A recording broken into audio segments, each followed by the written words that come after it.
Seção 4. Dos pronunciamentos do juiz. Artigo 203. Os pronunciamentos do juiz consistirão em sentenças, decisões interlocutórias e despachos. Parágrafo 1º. Ressalvadas as disposições expressas dos procedimentos especiais, sentença é o pronunciamento por meio do qual o juiz, com fundamento nos artigos 485 e 487, põe fim à fase cognitiva do procedimento comum. Seção 4. Dos pronunciamentos do juiz. Artigo 203. Os pronunciamentos do juiz consistirão em sentenças, decisões interlocutórias e despachos. Parágrafo 1º. Ressalvadas as disposições expressas dos procedimentos especiais, sentença é o pronunciamento por meio do qual o juiz, com fundamento nos artigos 485 e 487, põe fim à fase cognitiva do procedimento comum, bem como extingue a execução. Parágrafo 2º. Decisão interlocutória é todo pronunciamento judicial de natureza decisória que não se enquadre no parágrafo 1º. Parágrafo 3. São despachos todos os demais pronunciamentos do juiz praticados no processo de ofício ou a requerimento da parte. Parágrafo 4. Os atos meramente ordinatórios, como a juntada e a vista obrigatória, independem de despacho, devendo ser praticados de ofício pelo servidor e revistos pelo juiz quando necessário. Artigo 204. Acórdão é o julgamento colegiado proferido pelos tribunais. Artigo 205. Os despachos, as decisões, as sentenças e os acórdãos serão redigidos, datados e assinados pelos juízes. Parágrafo 1º. Quando os pronunciamentos previstos no caput forem proferidos oralmente, o servidor os documentará, submetendo-os aos juízes para revisão e assinatura. Parágrafo 2. A assinatura dos juízes, em todos os graus de jurisdição, pode ser feita eletronicamente na forma da lei. Parágrafo 3º. Os despachos, as decisões interlocutórias, o dispositivo das sentenças e a emenda dos acórdãos serão publicados no Diário de Justiça eletrônico. Seção 5. Dos atos do escrivão ou do chefe de secretaria. Artigo 206. Ao receber a petição inicial de processo, o escrivão ou chefe de secretaria a autuará, mencionando o juízo, a natureza do processo, o número de seu registro, os nomes das partes e a data de seu início, e procederá do mesmo modo em relação aos volumes em formação. Artigo 207. O escrivão ou chefe de secretaria numerará e rubricará todas as folhas dos autos. Parágrafo único. A parte, ao procurador, ao membro do Ministério Público, ao defensor público e aos auxiliares da Justiça, é facultado rubricar as folhas correspondentes aos atos em que intervierem. Artigo 208. Os termos de juntada, vista, conclusão e outros semelhantes constarão de notas datadas e rubricadas pelo escrivão ou pelo chefe de secretaria.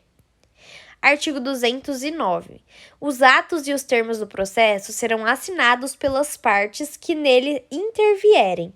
Todavia, quando essas não puderem ou não quiserem firmá-los, o escrivão ou chefe de secretaria certificará a ocorrência. Parágrafo 1º.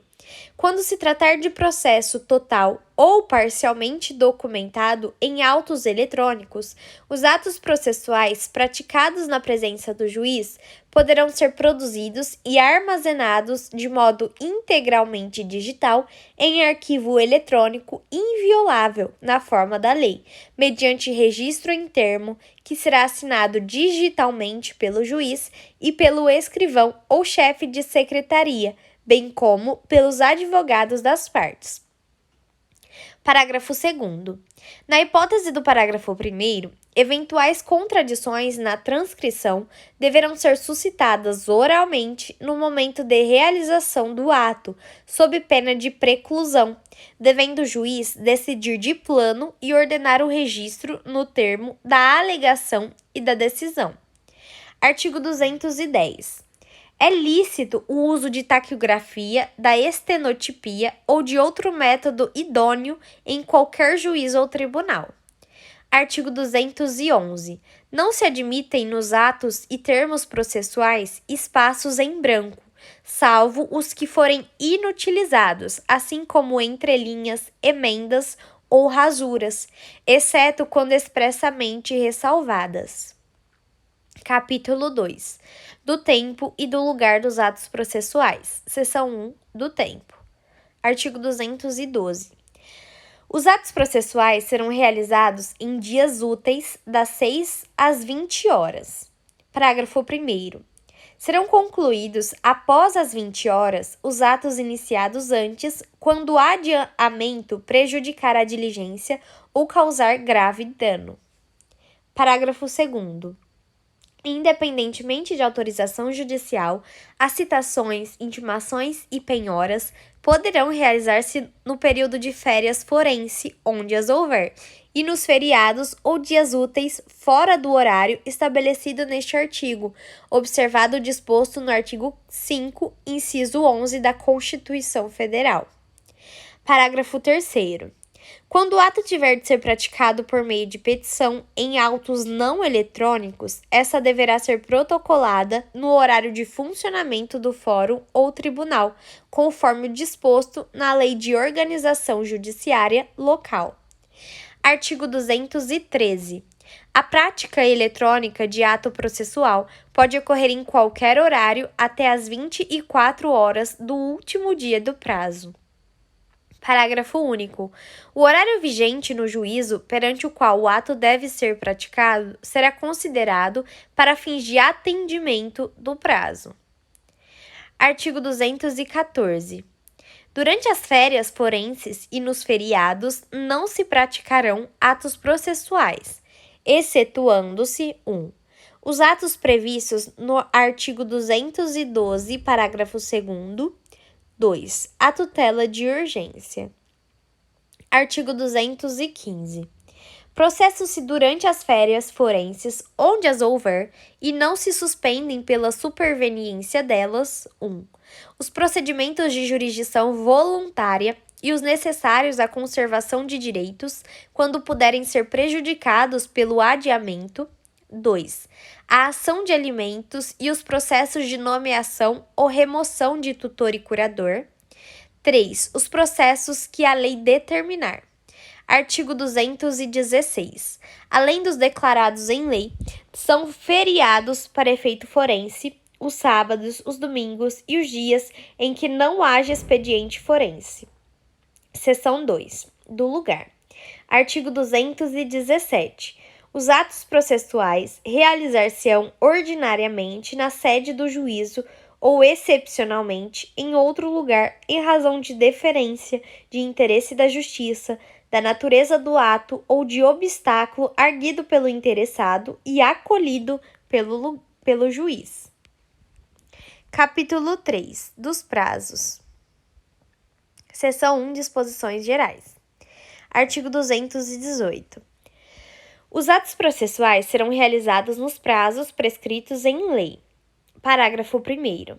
Quando a lei for omissa, o juiz determinará os prazos em consideração à complexidade do ato. Parágrafo 2º. Quando a lei ou o juiz não determinar prazo, as intimações somente obrigarão a comparecimento após decorridas 48 horas. Parágrafo 3º. Inexistindo preceito legal ou prazo determinado pelo juiz, será de 5 dias o prazo para a prática de ato processual a cargo da parte. Parágrafo 4. Será considerado tempestivo o ato praticado antes do termo inicial do prazo. Artigo 219. Na contagem de prazo em dias, estabelecido por lei ou pelo juiz, computar-se-ão somente os dias úteis. Parágrafo único. O disposto neste artigo aplica-se somente aos prazos processuais. Artigo 220. Suspendem-se o curso do prazo processual nos dias compreendidos entre 20 de dezembro e 20 de janeiro, inclusive. Parágrafo 1º. Ressalvadas as férias individuais e os feriados instituídos por lei, os juízes, os membros do Ministério Público, da Defensoria Pública e da Advocacia Pública e os auxiliares da Justiça exercerão suas atribuições durante o período previsto no caput. Parágrafo 2º. Durante a suspensão do prazo, não se realizarão audiências nem sessões de julgamento. Artigo 221. Suspendem-se o curso do prazo por obstáculo criado em detrimento da parte ou ocorrendo qualquer das hipóteses do artigo 313, devendo o prazo ser restituído por tempo igual ao que faltava para sua complementação. Parágrafo único. Suspendem-se os prazos durante a execução de programa instituído pelo Poder Judiciário para promover a autocomposição, incumbindo aos tribunais especificar com antecedência a duração dos trabalhos. Artigo 222. Na comarca, seção ou subseção judiciária, onde for difícil o transporte, o juiz poderá prorrogar os prazos por até 2 meses. Parágrafo 1º. Ao juiz é vedado reduzir prazos peremptórios sem anuência das partes. Parágrafo 2º. Havendo calamidade pública, o limite previsto no caput para prorrogação de prazos poderá ser excedido. Artigo 223. Decorrido o prazo, extingue-se o direito de praticar ou de emendar o ato processual, independentemente de declaração judicial, ficando assegurado, porém, a parte provar que não o realizou por justa causa. Parágrafo 1º.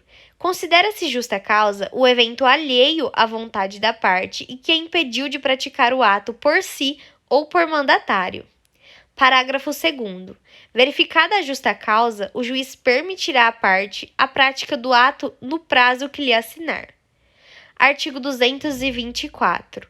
Salvo disposição em contrário, os prazos serão contados excluindo o dia do começo e incluindo o dia do vencimento. Parágrafo 1º. Os dias do começo e do vencimento do prazo serão protraídos para o primeiro dia útil seguinte, se coincidirem com o dia em que o expediente forense for encerrado antes ou iniciado depois da hora normal, ou houver indisponibilidade da comunicação eletrônica. Parágrafo 2º. Considera-se como data de publicação o primeiro dia útil seguinte ao da disponibilização da informação no Diário da Justiça eletrônico. Parágrafo 3º. A contagem do prazo terá início no primeiro dia útil que seguir ao da publicação. Artigo 225. A parte poderá renunciar ao prazo estabelecido exclusivamente em seu favor, desde que o faça de maneira expressa. Artigo 226. O juiz proferirá os despachos no prazo de 5 dias. 2. As decisões interlocutórias no prazo de 10 dias. 3. As sentenças no prazo de 30 dias. Artigo 227. Em qualquer grau de jurisdição, havendo motivo justificado, pode o juiz exceder por igual tempo os prazos a que está submetido. Artigo 228. Incumbirá ao serventuário remeter os autos conclusos no prazo de 1 dia e executar os atos processuais no prazo de 5 dias contados da data em que 1. Houver concluído o ato processual anterior, se lhe foi imposto pela lei. 2. Tiver ciência da ordem quando determinada pelo juiz. Parágrafo 1º. Ao receber os autos, o serventuário certificará o dia e a hora em que teve ciência da ordem referida no inciso 2. Parágrafo 2º. Nos processos em autos eletrônicos, a juntada de petições ou de manifestações em geral ocorrerá de forma automática, independentemente de ato de serventuário da Justiça. Artigo 229.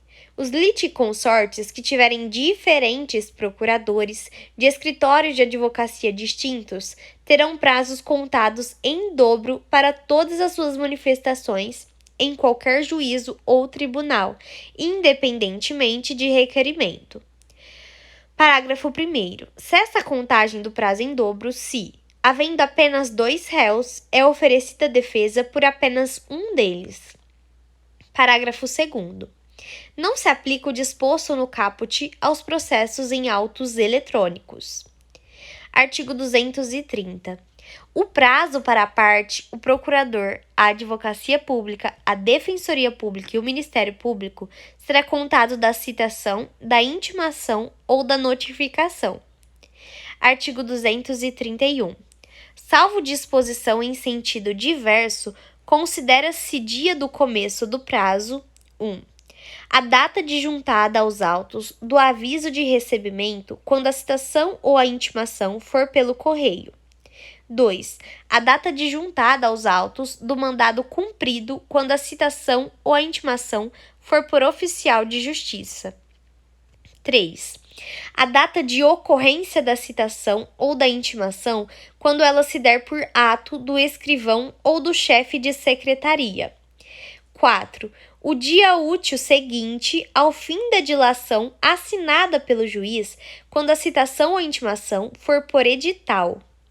5. O dia útil seguinte à consulta ao teor da citação ou da intimação ou ao término do prazo para que a consulta se dê quando a citação ou a intimação for eletrônica.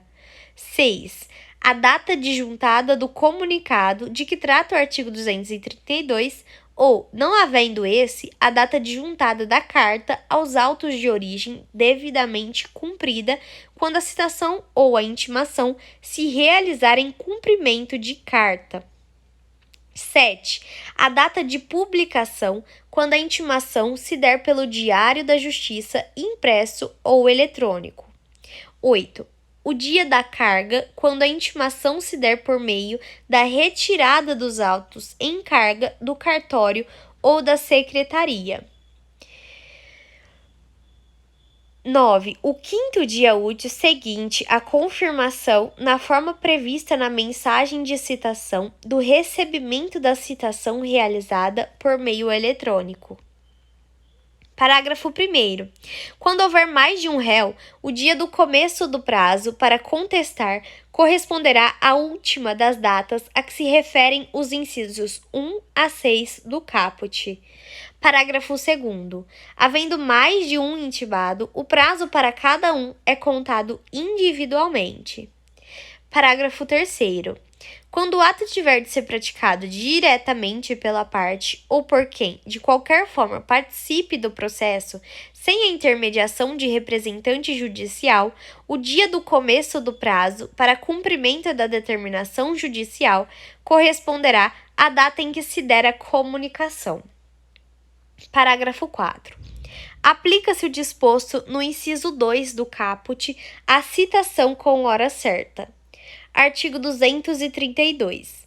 Nos atos de comunicação por carta precatória, rogatória ou de ordem, a realização da citação ou da intimação será imediatamente informada por meio eletrônico pelo juiz deprecado ao juiz deprecante. Seção 2 da verificação dos prazos e das penalidades. Artigo 233. Incumbe ao juiz verificar se o serventuário excedeu, sem motivo legítimo, os prazos estabelecidos em lei. Parágrafo 1º. Constatada a falta, o juiz ordenará a instauração de processo administrativo na forma da lei. Parágrafo 2º. Qualquer das partes, o Ministério Público ou a Defensoria Pública poderá representar ao juiz contra o serventuário que, injustificadamente, exceder os prazos previstos em lei. Artigo 234. Os advogados públicos ou privados, o defensor público e o membro do Ministério Público devem restituir os autos no prazo do ato a ser praticado. Parágrafo 1º. É lícito a qualquer interessado exigir os autos do advogado que exceder prazo legal. Parágrafo 2º. Se intimado o advogado não devolver os autos no prazo de 3 dias, perderá o direito à vista fora de cartório e incorrerá em multa correspondente à metade do salário mínimo. Parágrafo 3º. Verificada a falta, o juiz comunicará o fato à seção local da Ordem dos Advogados do Brasil para procedimento disciplinar e imposição de multa. Parágrafo 4. Se a situação envolver membro do Ministério Público, da Defensoria Pública ou da Advocacia Pública, a multa, se for o caso, será aplicada ao agente público responsável pelo ato. Parágrafo 5. Verificada a falta, o juiz comunicará o fato ao órgão competente e responsável pela instauração de procedimento disciplinar contra o membro que atuou no feito. Artigo 235. Qualquer parte, o Ministério Público ou a Defensoria Pública poderá representar ao corregedor do tribunal ou ao Conselho Nacional de Justiça contra juiz ou relator que injustificadamente exceder os prazos previstos em lei, regulamento ou regimento interno. Parágrafo 1º. Distribuída a representação ao órgão competente e ouvido previamente o juiz, não sendo o caso de arquivamento liminar, será instaurado procedimento para apuração da responsabilidade, com intimação do representado por meio eletrônico para, querendo, apresentar justificativa no prazo de 15 dias. Parágrafo 2º. Sem prejuízo das sanções administrativas cabíveis, em até 48 horas após a apresentação ou não da justificativa de que trata o parágrafo 1º, se for o caso, o corregedor do tribunal ou o relator no Conselho Nacional de Justiça determinará a intimação do representado por meio eletrônico para que, em 10 dias, pratique o ato. Parágrafo 3º. Mantida a inércia, os autos serão remetidos ao substituto legal do juiz ou do relator contra o qual se representou para decisão em 10 dias.